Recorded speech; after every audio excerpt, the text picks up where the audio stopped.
We're ready for a start. The thing is that the pole position is on the dirty side of the track. Although it's closer to the corner, turn one, it is to the advantage of Portugal. On the left of your picture, on the clean side of the track, more grip coming into the first turn.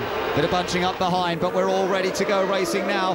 The French team controls the pace at the start, and we're racing in Australia, and France versus Portugal into the first turn. Side by side they go through the flat out corner. Brazil up to third, and as they run out to the curb, Neil Yarni very cautious for Switzerland. He's been passed by Brazil, and Great Britain trying to get down the inside. We've got a bit of bunching going on behind though. Team New Zealand and Czech Republic and South Africa have all gone off in turn two. In fact, Team New Zealand, I think, will be adjudged to have jumped the start, though they lost any advantage with going off track. Over the bump, and Ireland have come up to fourth and Great Britain fifth, so both Michael Devaney and Robbie Kerr made excellent getaways there, and Neil Yarni of Switzerland was very, very cautious into the first corner. So it's France that leads, second Portugal, third Brazil, fourth is Ireland, fifth is Great Britain, and now everyone else trying to jostle for position. Mexico chased by Germany and Australia, and in that battle between Australia and New Zealand, it's Australia on top as the Czech Republic car has come to a stop, and Thomas Engen is already out of the car. Well, already Nicolas Lapierre and Team France has pulled out maybe half a second advantage over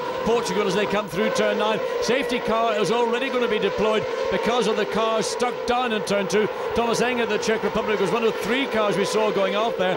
That car needs to be taken away to safety. The safety car now exits the pit lane. There is a Chrysler Hemi. That's our safety car here for the weekend.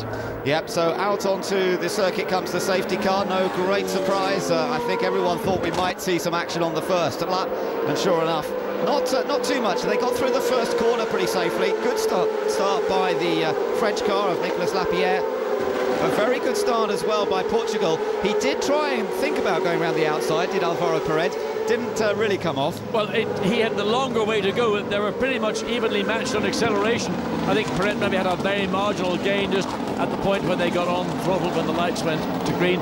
Nevertheless, Nicolas Lapierre did such a good job over previous races.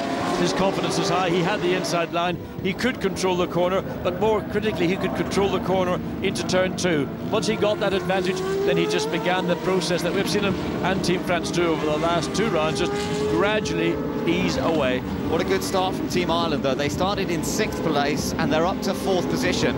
Great Britain in 5th, which is where they started, but they are ahead of Switzerland. Switzerland really didn't make much of the first lap. And Neil Yarni's not been very well this weekend, and you just wonder whether he's not feeling that confident. I don't know.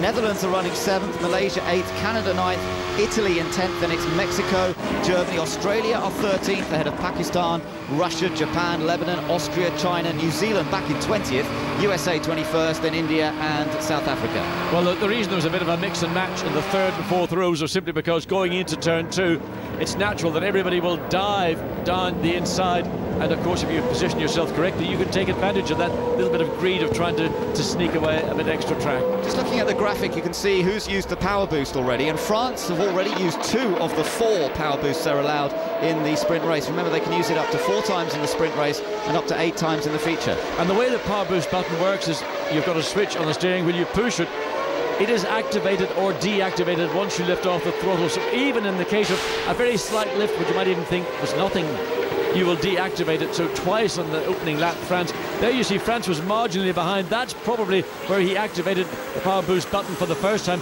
as he sweeps ahead of Team Portugal. You can see Brazil behind, but look behind, 3 cars abreast as they go into turn 2. This was exciting stuff. That was the leaders heading in, and then just trying to watch what's going on behind. There was Brazil going around the outside of Switzerland. Switzerland a bit cautious in the middle of the corner, and then was ganged up on by both Ireland and Great Britain. So you're right on Malaysia as they go into this. Team New Zealand round the outside. They go off.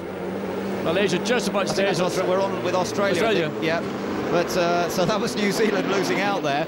And let's see if we can see that again. Did he get a squeeze? Oh yeah, New Zealand got pushed out by somebody else. It might have been Mexico. Well, South Africa gets squeezed out onto the dirt as well. But unfortunately for Czech Republic and Thomas Engen, not able to keep the engine running, not able to get back into the race, and that's the reason why safety car is being deployed. And there you see the Czech Republic's car being hoisted to safety. That'll be placed behind the concrete barrier, and I hope very shortly the safety car will be Stephen